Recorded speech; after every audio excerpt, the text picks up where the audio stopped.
Sa iba pang balita, Pangulong Aquino inatasan ng Department of Science and Technology na magkaroon ng isang basic emergency communication system ang bansa at water filter units. Para sa detalye, balitaan mo kami, Julius Disamboron, live via phone patch. Julius, magandang umaga.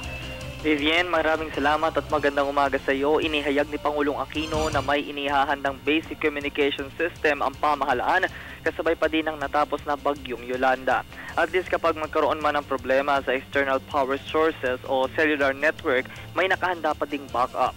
Kaya nga ba inatasan ngayon ng punong ehekutibo ang Department of Science and Technology para maghanda ng plano sa sistemang ito. Ani pa ng Pangulo sa isang panayam sa kanya na isa itong bagay na maaasahan natin 24 days, 7 days a week, anuman ang kalagayan ng panahon.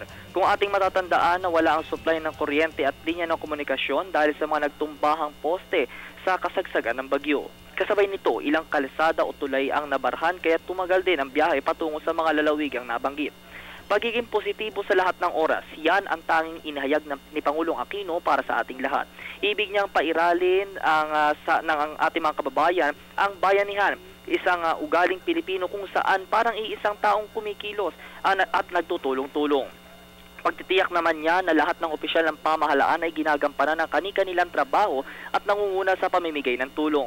Kung inyo po matatandaan itong ating mga nagdaang araw sa ating tulong ng bayan special coverage, nakasama po ang inyong lingkod, kasama ating kabalitan si Persilin Pialago at Jules Giang, ang pagdating ng Pangulo sa Giwan na Eastern Samar sa tulong nila Social and Welfare Development Secretary Dinky Soliman, House Speaker Feliciano Belmonte, Secretary Marroja, Secretary Abad, Secretary Emilio Abaya at Secretary Baldos.